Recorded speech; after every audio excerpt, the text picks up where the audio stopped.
Hello, I'm experimenting with doing some solo podcasts. And today I am going to go through some questions that several people submitted. I'm also going to play with some of these features on Riverside. Thank you. Thank you. Want to give you a little update on where I'm at, what I've been doing in my career. I've sort of taken a year break from the podcast. I recently put an episode out with my friend Nat Eliason that helped me kickstart some things to get going again. And one of the things I realized is, I love doing these kind of podcasts, having conversations with people, and I want to keep doing it. I've always sort of known I'd take breaks and come back to the podcast, but excited to give this a go again. Life update. As many of you know, I'm a father. I have a little over a 2-year-old now, and we're learning every day. She has a lot of emotions, a lot of energy. She's so much fun, and really enjoying that. The past few months, too, I've really been shifting back to work after pretty much being like parent mode first for the first 2 years of her life, which is no regrets at all. And I'll talk a bit about that. Some people submitted questions about that. Second thing is I'm in Koh Samui, Thailand. My wife got her citizenship in the U.S. and we had spent the last 3 years in the U.S. We were mostly in Austin. We had traveled around a bit, spent some time in Connecticut as well. And we always sort of knew we'd be coming back to Asia, especially when our kids were young. But we have made the move back to Asia. We are traveling a bit in Thailand. We're going to be spending some time with her family in Chiang Mai coming up, and then likely spending the remaining part of the year in Taiwan. Happy to answer nobody's asking. This is a solo pod. I'm getting used to this. But yeah, I will answer the questions people submitted, and then I'll probably keep doing these. I'll riff with the format. I'm playing around with it. Riverside has some cool features, but without further ado, I'll play the intro track.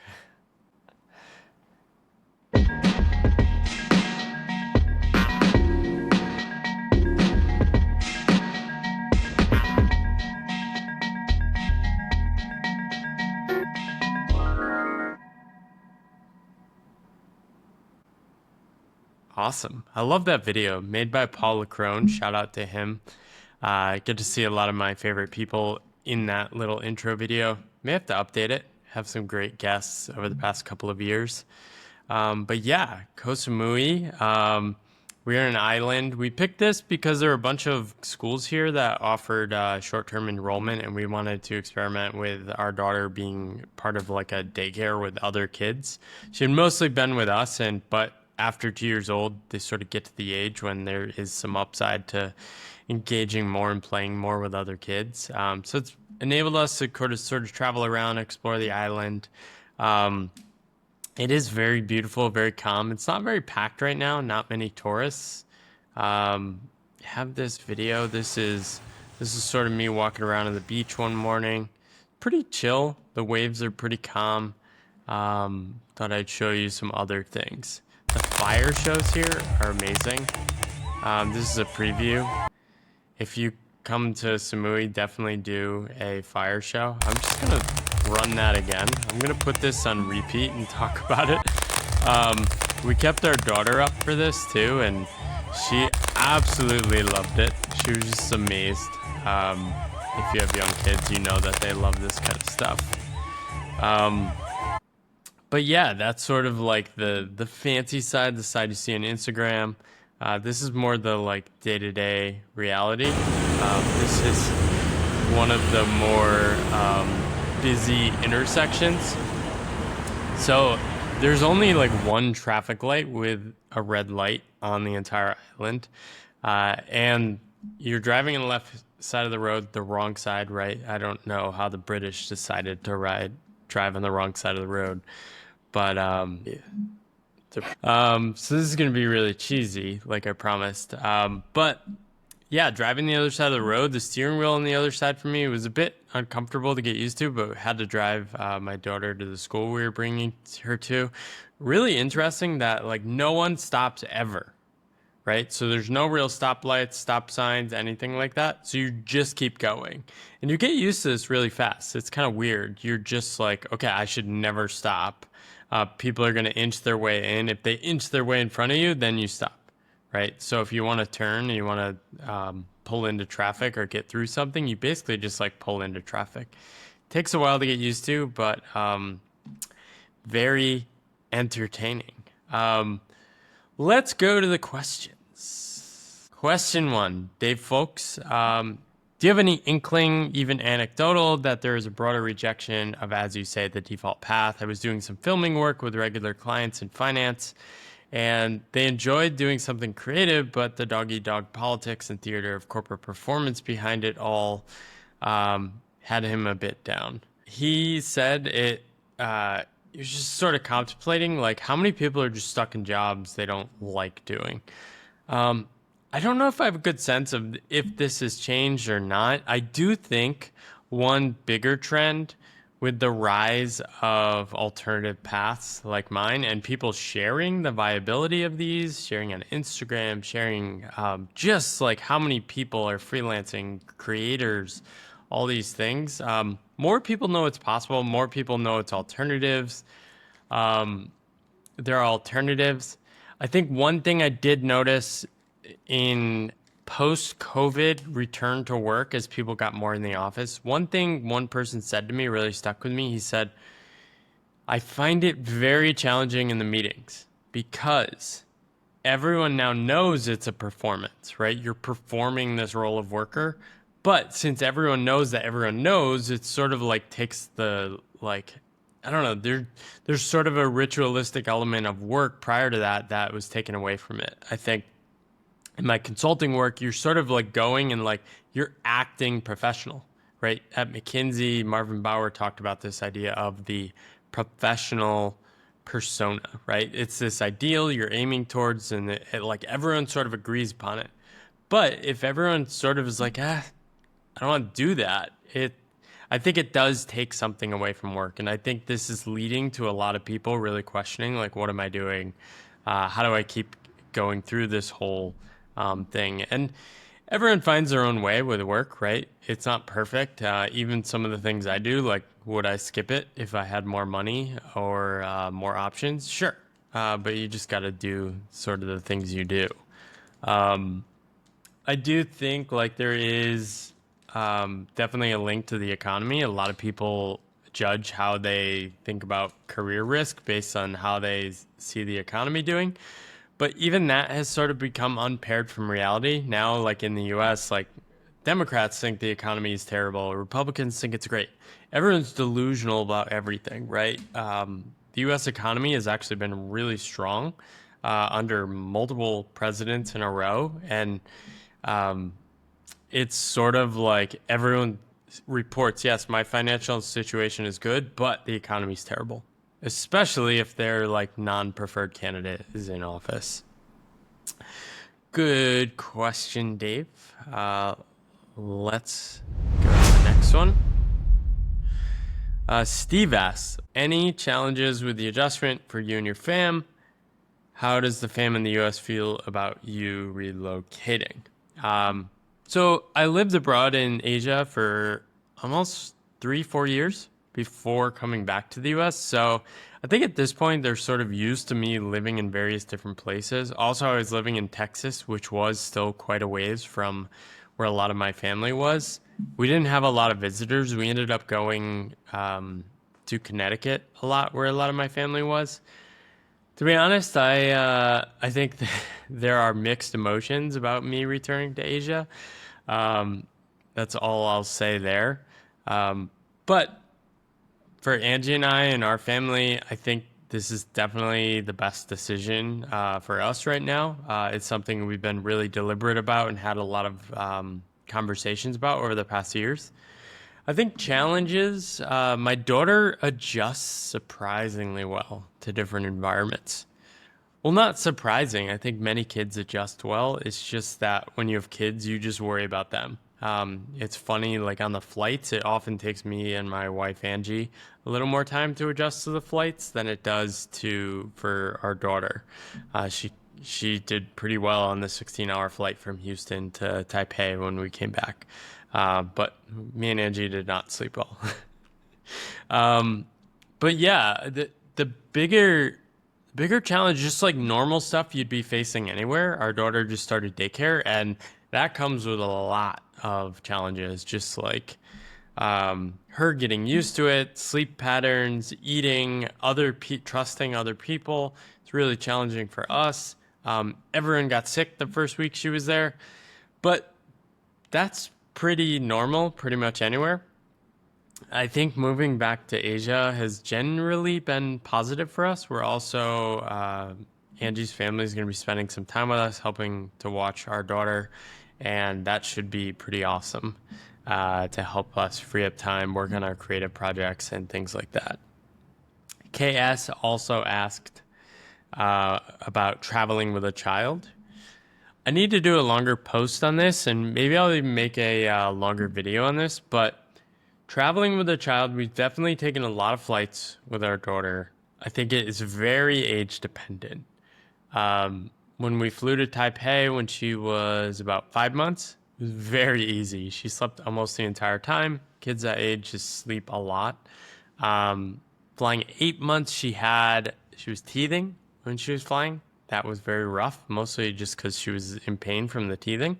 But I would say 95% of our flights have been pretty good. You also, as a parent, gain more capacity for dealing with the crying, the tantrums, the upsetness, and you just learn to roll with the punches. I think Angie and I, because we have traveled so much, we've also just gained a lot of resilience from dealing with things going wrong. And we know how to like have patience on travel days in which everyone's tired, people are grumpy, things go wrong, things don't go as expected. And so it's sort of a skill we've developed over time. I would say in terms of ranking the traveling with ages, I think under 6 months is probably the easiest. 6 to 12 months, still pretty easy. They kind of do whatever you want and can't even move until they start crawling, like 9, 10 months. They also, like, our daughter slept wherever and whenever until 9, 10 months too. So that was pretty easy. I would say around a year was definitely a challenge, but I think the biggest hurdle was around like 17 to 24 months. And this was when she started to move and walk, and she did not like to sit in place on an airplane. I think around 22, 23, 24 months, she started paying more attention to stuff, and so she could watch like a video longer. Before that, you can like give a young kid an iPad on an airplane, but they won't watch it for more than like a minute. And so once they get to the age when they can pay attention, do some coloring, stickers, all sorts of games like movies. She loves watching Moana. Then it becomes a little easier just for them to like sit in place for a longer time. Still learning though. I think one thing we've learned to do is really just like arrive in a place and then buy stuff we need to make our lives easier. Sometimes that's meant literally buying a pack and play and then selling it on Facebook Marketplace. Other times it's been buying gates for stairs if we need protection, doing child proofing at the beginning. But you learn pretty quick and you kind of understand what they need. I would say I haven't really noticed a difference of her being in different places and like sleep disruptions and things like that versus when we were in Austin for a year straight. So yeah, good question. All right, Matt, if you could give advice to yourself in the 1 to 2 years before you had a child, what would it be? Good question. I was 38 when I had my first kid, so I almost feel like I had overlived my life by the time I had kids. I was like ripe and ready for having kids. I think there's actually like no real way to prepare for having kids. You just have to be ready for it. And I think probably the best advice would be developing your nervous system capacity and also just a deeper ability to like self-reflect and work through challenges like with your partner. I think Angie and I spent a lot of time together before we had a kid. Like we were literally together most days because we're always at home and together, and we just spent an abundance of time together in the first few years of our relationship. So I think that was really important. Um, and then, yeah, I think nervous system stuff, check out Johnny Miller's stuff. Knowing how to sit with emotions, I think, has been the most valuable thing of having a kid, especially early on. They cry, they trigger you, they do stuff you don't want, they trigger you. Your partner does stuff that triggers you. And so you need a process for working through all the triggers, right? Which is mostly on you, right? It's easy to blame others, get mad at others, and you will do that as a parent. But knowing how to like work through all the discomfort and coming back to a place where you're aligned, I think is probably one of the most valuable skills you can develop.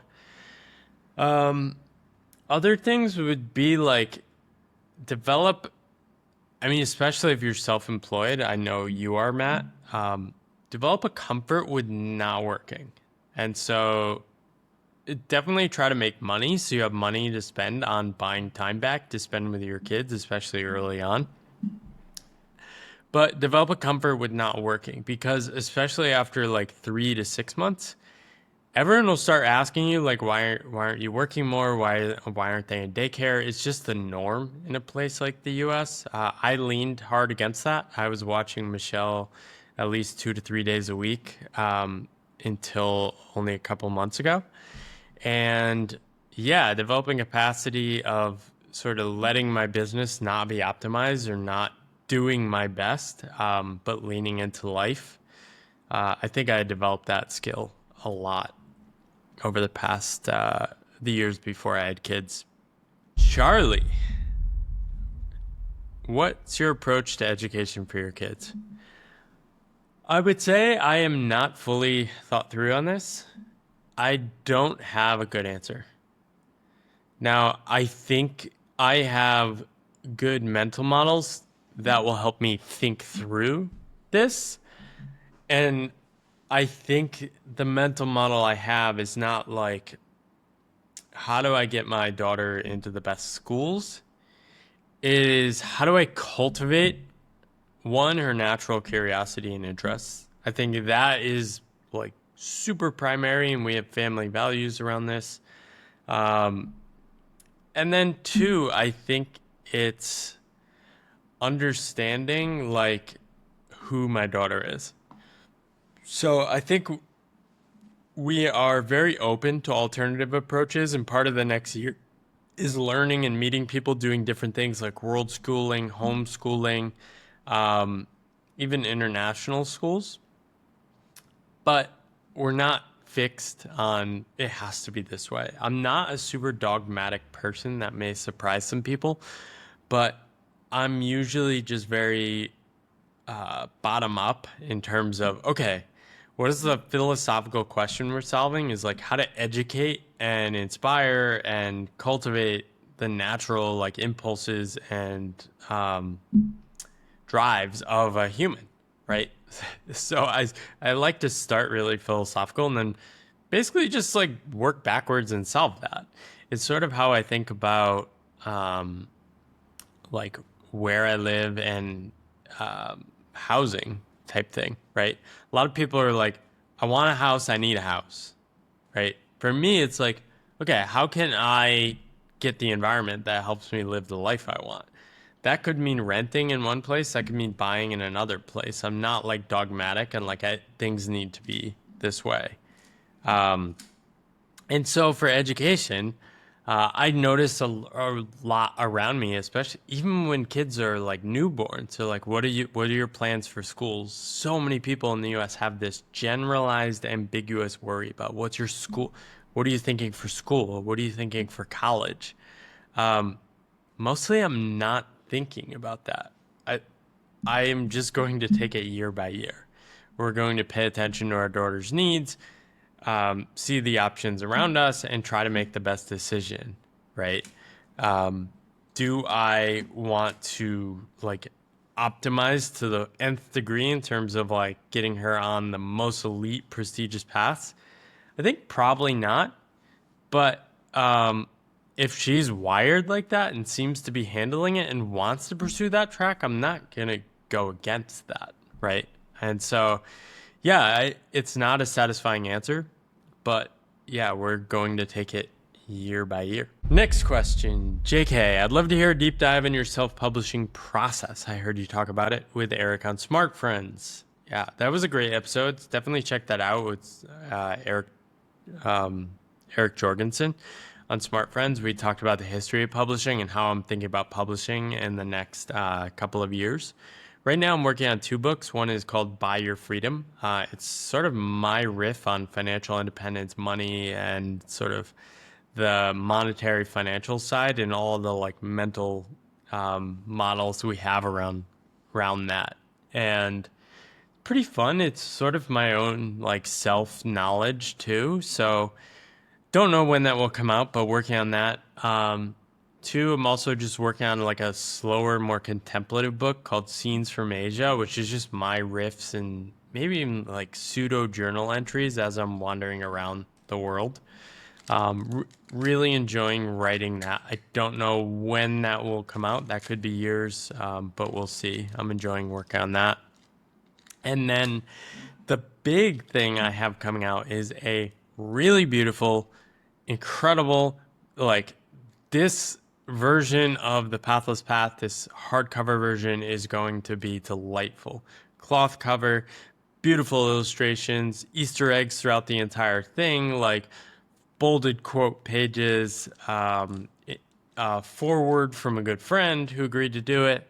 And yeah, it's sort of fitting with my vision of what does it mean? What does publishing look like for an independent creative, right? I don't want to work with the big traditional publishers unless they suddenly start offering me better terms, better deals, which I'm open to. But right now, I just don't think that fits. I'm going to launch this hardcover edition. It's going to be $100 book. It's what some people call the art, or the art version. Craig Mod follows a similar strategy, and so it sort of pairs with okay, the fans of this book are going to want a beautiful artifact that they can keep. It's something special to them, something they connect to, and that's probably 1 to 3% of the readers of the Pathless Path. I've sold about 60,000 copies. And so what is that? 600 people, 600 to 2,000 people. That's sort of like what I'm feeling is those are kind of the super fans. I want to create something that absolutely delights them. I want to create something that's beautiful, that delights me. And also that makes a statement against the grain of the current pull of publishing, I think, which is basically just not really pushing the boundaries of creativity. I think there could be way better books in the current paradigm, but I think because of the way the industry is set up, a lot of people will write books that are geared toward sort of a mass market. That is not my goal. I want to reach a niche audience of like hyper curious nerds who want to go deep on a topic, can handle ambiguity, can handle researching more on their own as I riff on ideas and things like that. And so my vision of publishing is like, how do I get my books into as many hands as possible at low cost or free? So that's digital audio. And then the hardcover book is sort of like the collector's edition. And so stay tuned for more on that. If you are interested, drop a comment on the video below or an email to me, and I'll keep you on the list to make sure you know when that's coming out. But that should come out in September, October. Longer term, I don't really know. I'm going to work on those 2 books. But yeah, I didn't really answer your question about the publishing process. I've written a long post about that called Blog to Book on pathlesspath.com/self-publishing. And so I would just check that out. But For the most part, I write them in like Google Docs format in Vellum and then upload to Amazon. But this new process, I'm working with Otter Pine and Saia Wood. She's leading the production process, and she's actually going to take physical ownership of the books and then ship them out in her fulfillment center. So that's a bit different. This is when things get complicated. But yeah, still learning. Like, I feel like I have so much to learn about this industry. It's still so early, but I'm going to keep writing books. Hopefully, I'm still going 5 to 10 years from now. And that's pretty much it. I posted a short post before to see if anyone had any additional questions, but I think that's it for now. Let me know how you like this video. This video Q&A. I'll probably do more of these over the coming year, just more informal riffs. People seem to like them. But yeah, email me questions, or you can even add your questions below this video if you're watching on YouTube, and I will answer them. Anyways, that's it for now. Let's bring it out.